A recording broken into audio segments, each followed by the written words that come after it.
नमस्कार दोस्तों, स्वागत है आपका हमारे YouTube channel ASMR study point में। दोस्तों, अब फाइनली जो ग्रुप डी की वेटिंग है एचएसएससी की तरफ से वो क्लियर कर दी गई है और जो लगभग 2949 बच्चे हैं उनका नाम जो डिपार्टमेंट भी अलॉट करके सरकार की तरफ से एचएसएससी की तरफ से जारी कर दिया गया है।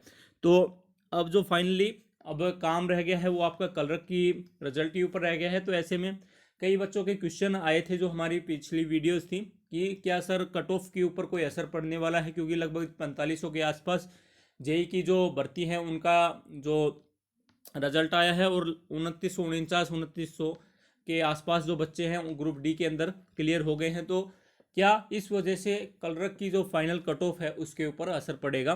कुछ बच्चों को इस बारे में जानकारी भी है, कुछ को नहीं है, तो मैं ये वीडियो पूरी जानकारी आप तक पहुंचाने के लिए बना रहा हूं।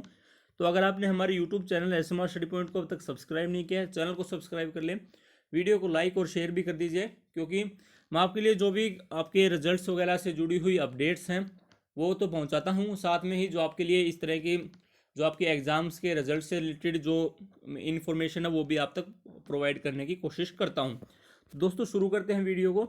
इसकी वीडियो के अंदर हम एक दो बातों पर और भी चर्चा करने की कोशिश करेंगे। तो पहले मैं स्टार्ट करता हूँ वीडियो को जो ग्रुप डी वाले बच्चे हैं उनके साथ। तो 2949 के आसपास आपके बच्चे हैं, उनका finally group D waiting clear हो गई है और उनका बहुत बहुत शुभकामनाएं, क्योंकि एक लंबा इंतजार उन्होंने भी किया है। मेन लिस्ट आपकी जनवरी 2019 के अंदर लगी थी और लगभग जेई वाले बच्चे हैं। अब डिपार्टमेंट हर एक जो वो आप कहें तो जेई सिविल वालों को इलेक्ट्रिकल, हॉर्टिकल्चर, मैकेनिकल सभी को डिपार्टमेंट अलॉट हो गए हैं। तो उन बच्चों को भी अब फाइनली थोड़ी सी राहत मिल चुकी है।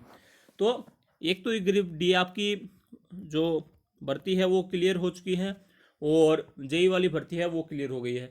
तो अब जो काम होना है वो कलर की आपकी भर्ती के ऊपर होना है। अब बात करते हैं कि बच्चों के क्वेश्चन है वो क्यों आए हैं।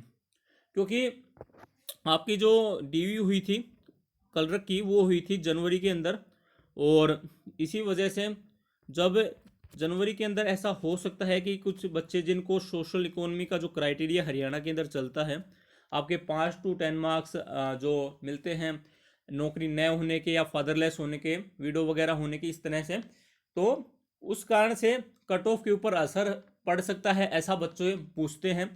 तो सीधा सीधा एक यही मतलब है कि जनवरी के अंदर आपकी डीवी हुई थी और उस टाइम पर हो सकता है कि किसी के घर में नौकरी न हो, पर उसने जो एफिडेविट है वो जमा करवा दी है और जो एचएसएससी रिजल्ट निकालती है वो उसी के बेस पर निकालेगी। तो सीधा सीधा जिसका मतलब ये होने वाला है कि आपका कट ऑफ के ऊपर कोई भी असर उस चीज़ का नहीं पड़ेगा कि आप ये सोचते हो कि भाई उनके बच्चों की अब वैकेंसीज क्लियर हो चुकी हैं तो जो कलरक वाले बच्चे हैं उनकी कट ऑफ पे असर होगा। तो डेफिनेटली कोई असर नहीं पड़ने वाला है, क्योंकि इन बच्चों ने जो एफिडेविट वगैरह लगा रखी हैं उसी के ऊपर रिजल्ट आएगा। ऐसा नहीं होगा कि अब एचएसएससी दोबारा से छटनी करने बैठ जाएगी किस किस बच्चे की जो एफिडेविट्स हैं वो क्लियर हुई हैं और उसका किसी और में सिलेक्शन हो गया। हालांकि बाद में रिजल्ट आने के बाद में जब बच्चे ज्वाइनिंग के लिए जाते हैं वहाँ पर ये ऐसे कुछ चेक हो सकता है, वहाँ पर ये परफॉर्मा दोबारा से भरवाया जा सकता है। तो फिलहाल के लिए दिक्कत यही होती है हरियाणा के अंदर। और कई बार इसके बारे में चर्चा भी होती है कि सोशल इकोनॉमी के जो मार्क्स हैं वो कहाँ तक वैलिड हैं। कई बच्चे जिनको नहीं मिलते हैं वो सवाल भी उठाते हैं, मिलते हैं उनको बहुत ही एक कहीं तो हेल्पफुल है, क्योंकि हम आसपास भी अपने देखते हैं जिन घरों में कभी जॉब्स नहीं थी वहाँ पर जब बच्चे कामयाब होते हैं तो थोड़ा अच्छा भी लगता है। पर बाकी कई बार ऐसी न्यूज़ें भी निकल के आती हैं कि कई बच्चे जो गलत तरीके से नंबर वगैरह ले लेते हैं, या फिर जो एक सिस्टम है वो ये पूरी मतलब प्रक्रिया को भाप नहीं पाता है। यानी कि जब जनवरी में डीवी हुई उसके बाद में कई भर्तियों के रिजल्ट आ गए, कईयों की ज्वाइनिंग वगैरह हुई, तो जिसने जनवरी के अंदर ही एफिडेविट है वो लगा दी, अब रिजल्ट है वो उसी के बेस पे आएगा। तो ऐसे में कुछ बच्चे जिनको मौका मिलना चाहिए था वो रह जाएंगे, या तो वेटिंग के अंदर बाद में इंतजार करते रहेंगे, या फिर हो सकता है कि वो फाइनल जो कट ऑफ है उससे भी बाहर हो जाए। तो ये एक दिक्कत की बात है। बाकी तो अब जब आपका ग्रुप डी का और जेई का जो रिजल्ट है वो क्लियर हो चुका है तो काम होना है एचएसएससी कलरक पर।